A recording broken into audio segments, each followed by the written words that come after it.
kan berhubung waktunya sedikit sekali, jadi kita bahasnya singkat saja, singkat dan padat. Ntar saya share-sharing. Oke. Baik, jadi Bapak Ibu, karena Bapak Ibu sudah punya akun Zoom semuanya, sudah bisa masuk ke Zoom semuanya, jadi saya mulai dengan pengelolaan akunnya saja.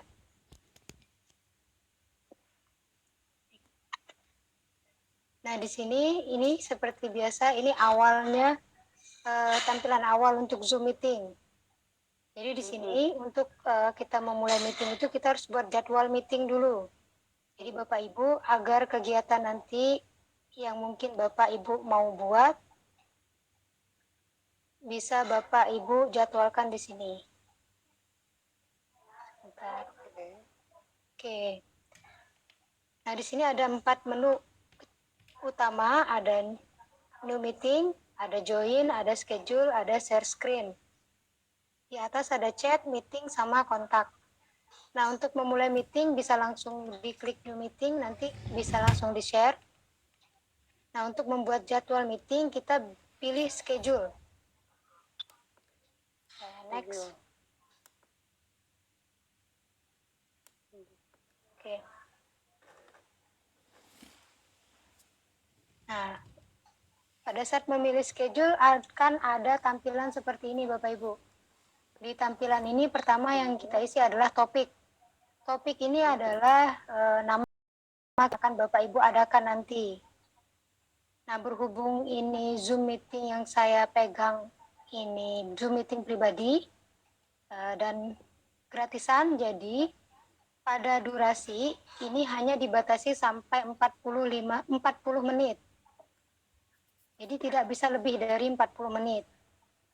Nah, kalau untuk Bapak Ibu yang mungkin memiliki aplikasi Zoom berbayar premium, itu waktunya tidak dibatasi. Yang dibatasi hanya pesertanya saja berdasarkan bundle yang nanti Ibu Bapak pilih. Di sini untuk tanggal kapan Bapak akan mengadakan kegiatannya, Bapak Ibu. Ini waktu pelaksanaan kegiatan, ini durasi. Recurring meeting itu, kenapa? Ini udah maksimal, Bu. Untuk recurring meeting ini, itu artinya meeting yang akan dilaksanakan berulang. Jadi jadwalnya misalnya hari Sabtu, berarti Sabtu depannya ada lagi, Sabtu depannya ada lagi, seperti itu. Jadi untuk kegiatan yang tidak berulang, nggak perlu dicentang. Terus meeting ID, ini yang nanti akan di-share. Bisa pakai otomatis, bisa pakai personal meeting. Kalau personal meeting ini, alamatnya nanti tidak akan berubah. Jadi angka yang dimasukkan tetap ini, meeting ID-nya. Tapi kalau dia otomatis, jadi setiap kali meeting kita harus share lagi meeting ID-nya. Kemudian password. Nah, untuk password ada 2 bedanya. Untuk Zoom yang gratis, passwordnya dia langsung otomatis, jadi kita nggak bisa atur. Nah, kalau yang dia berbayar, kita bisa memilih password untuk masuk ke Zoom meeting yang nanti kita buat. Terus waiting room. Nah, waiting room ini ruang tunggu. Jadi misalnya Bapak Ibu menjadwalkan kegiatannya jam 8, tapi ada peserta yang bisa datangnya bisa masuk jam 10 atau jam 9. Nah, ini kita menyediakan waiting room.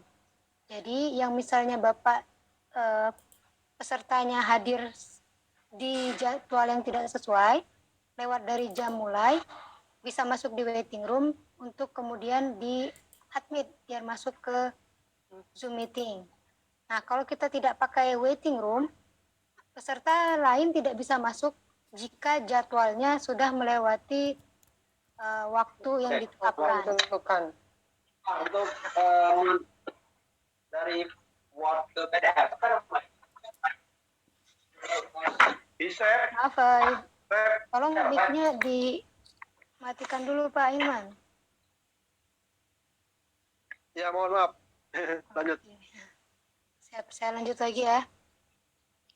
Kemudian ada pilihan video. video ini ada on dan off untuk host. Jadi untuk ibu, bapak yang mengadakan kegiatan, yang menjadi tuan rumah kegiatan, ini videonya bisa dimatikan atau dinyalakan ketika bergabung di Zoom. Nah, di sini untuk partisipan, ini adalah peserta nanti. Bisa dimatikan kameranya, bisa dinyalakan kameranya. Kalau dimatikan kameranya, sampai akhir acara, partisipannya, peserta meeting, itu akan tetap dalam keadaan mati kameranya. Nanti pas kegiatan baru bisa dinyalakan atau dimatikan oleh host videonya nanti. Nah, ini kalau untuk video bisa di-on-kan saja, tidak usah di-off. Untuk kalender ini ikut other kalender saja. Kalau Bapak Ibu tidak menschedulkan kegiatan di Google. Oke, next ya.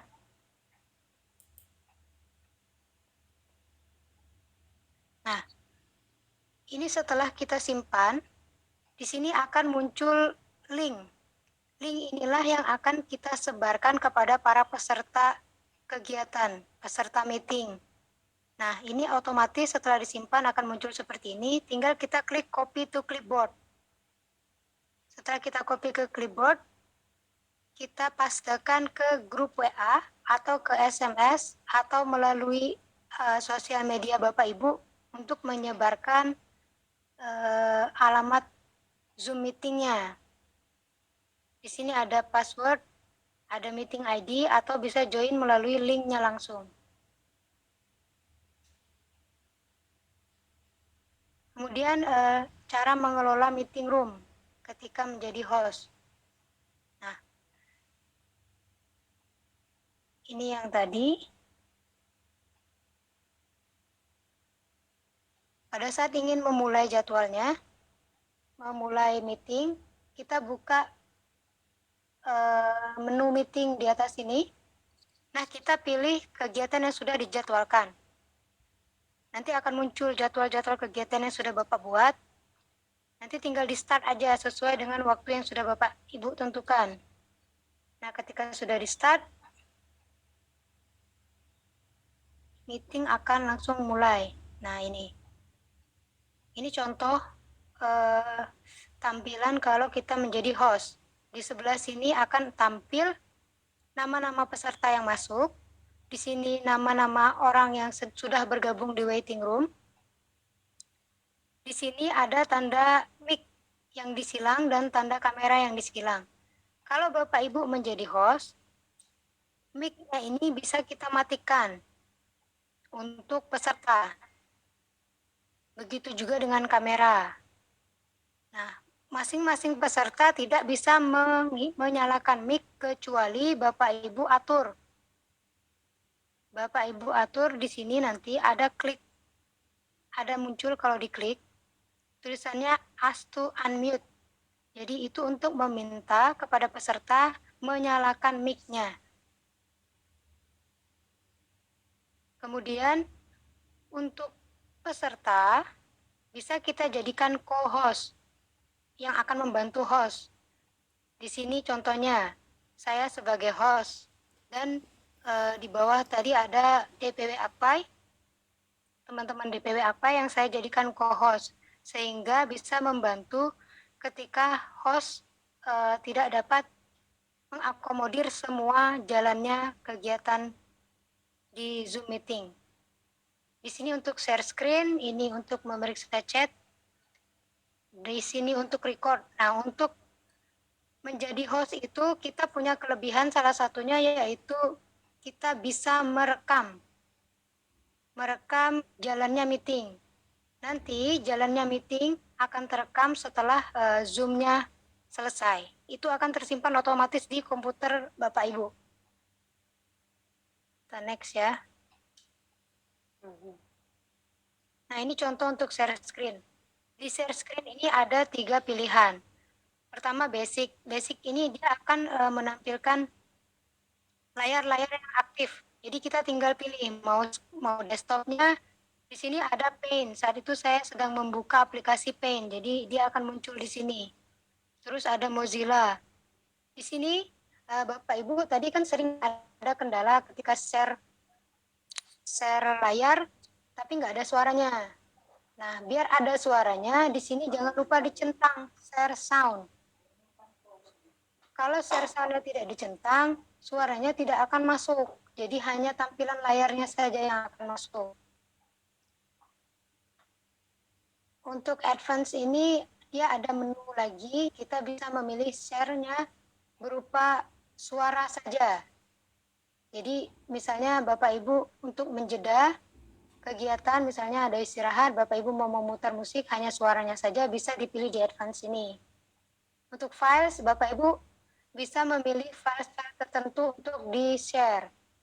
Jadi dia hanya misalnya Bapak Ibu memilih filenya berupa PDF. Jadi nanti yang akan tampil hanya file PDF-nya saja.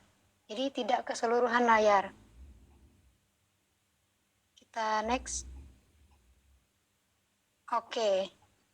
Selesai. Cukup sampai di situ saja. Silakan Bapak Ibu yang ingin bertanya. Sebentar saya.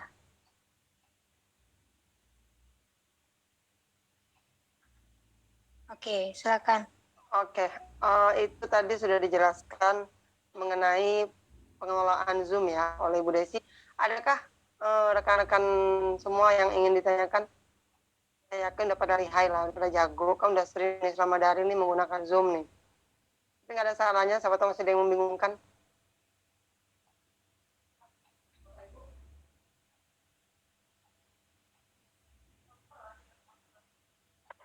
Ada Pak Komar yang katanya.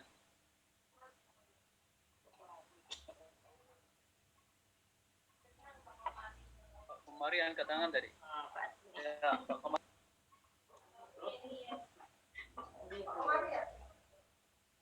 Oke, Pak Komari, silakan dinyalain mic-nya.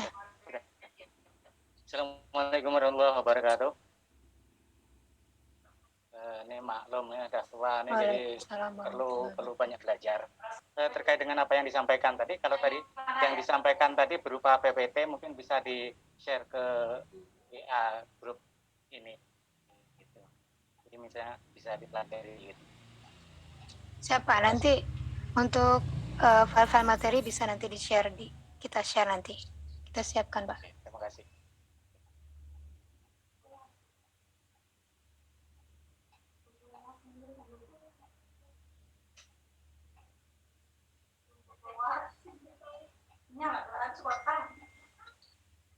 Silakan Bapak, Ibu yang lain yang mau bertanya.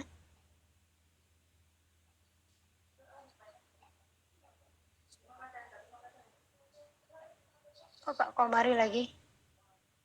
Oke, silakan Pak. Ya, silakan dinyalain Pak. Untuk ini ada tugas nggak untuk masalah Zoom? Ada tugas nggak? Sebentar saya tanya sama Bu Jaryawati. Bu Jaryawati, untuk Zoom meeting ada tugas nggak? Iya, kita kan bikin layar tuh. Orang kan harus mendapatkan kegiatan. Iya, ada Pak. Nanti tugasnya membuat kegiatan, nanti tugas Bapak bikin kegiatan, terus link Zoom-nya nanti ditampilkan di flyer. Terus, ayo. Iya. Terus sekalian video pembelajarannya itu durasinya berapa menit gitu kan? Karena kalau terlalu panjang juga susah ekspornya gitu. Untuk video pembelajaran itu bebas Pak, karena yang dikumpul berupa link video YouTube. Maaf, saya ini dulu ya, Pak Komari. Yang kita minta dari panitia ini untuk pengumpulan tugas peserta nanti bukan video pembelajaran, tapi video tutorial 5 aplikasi Akpai Digital, ya. Itu yang harus ya. Jadi Bapak Ibu harus paham dulu 5 aplikasi itu, kemudian nanti bikin video tutorialnya. Ya, kalau cuma maksudnya aplikasi yang dijelaskan oleh Pak Ilman tadi bisa juga kita bikin untuk media pembelajaran, maksudnya itu tadi. Jadi yang kami minta ini tugasnya adalah tentang tutorial 5 aplikasi. Maksudnya Bapak Ibu itu paham ke 5 aplikasi tersebut. Itu nanti. Kemudian yang dikirim ke panitia cukup link saja. Link YouTube-nya, bukan videonya yang diupload. Nanti panitia akan membuat link kantong tugas untuk masing-masing DPD. nanti dikirimkan sesuai masing-masing DPD-nya. Berarti 5 link juga ya? Ya, 5 link juga, karena 5 aplikasi kan. Nah, bagaimana cara buat videonya? Kalau kami tadi kita diajarin kan enak. Kalau kami kemarin nggak diajarin, Pak. Langsung bagaimana cara mengupload ke YouTube.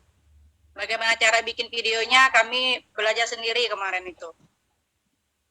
Waktu tingkat nasional. Ya ini alhamdulillah kita rekan-rekan kita mau ngajarin kan, jadi mulai dari awal. Kalaupun nanti yang tidak bisa, yang belum bisa, sambil belajar, tugasnya akan kami terima, tetap kami terima nanti. Cuma limit waktu kita nanti untuk ke pusat itu akhir Februari, untuk laporan kita ke pusat. Jadi nanti dari kegiatan ini DPW akan melaporkan ke pusat nanti ya, dari hasil kegiatan ini limitnya akhir Februari. Itu saja mungkin Pak Komari. Silakan lanjut. Ada pertanyaan. 5 aplikasi itu aplikasi apa aja? Iya. 5 aplikasi, 1 KTA, 2 RPP, 3 modul, 4 penilaian, dan 5 siswa PAI. 5 ya Pak ya. Jadi tutorialnya dibuat dalam 5 link, masing-masing 1 link. Oke, ada lagi yang mau ditanyakan? Insya Allah. Insya Allah ya. Insya Allah bisa. Bisa. Pak Komari semangat. Ya itu untuk yang pengumpulan tugas, waktunya tanggal 24 Februari. 24 Februari kalau hari ini tanggal 16, berarti kurang lebih masih 1 minggu ya ke depan ya Pak ya. 24 Februari ya Bapak Ibu, batas pengumpulan tugas. Kemudian tanggal 25-nya kita coba nanti ada seminar atau presentasi tugas. Artinya sebagian dari Bapak-Bapak Ibu-Ibu di sini kita akan coba presentasi seperti ini. Tugasnya jadi Bapak-Bapak Ibu-Ibu yang jadi pematerinya mempresentasikan apa yang sudah Bapak Ibu buat. Kemudian nanti insya Allah tanggal 26 sampai tanggal 27-nya panitia, itu tugas panitia mengoreksi tugas Bapak Ibu, link yang Bapak Ibu serahkan. Kemudian nanti tanggal 28-nya batas akhir itu tugas DPW membuat laporan ke pusat. Nanti tapi kalau memang seandainya peserta ada yang terkendala tanggal 20 batas akhir pengumpulan tugas tapi belum bisa,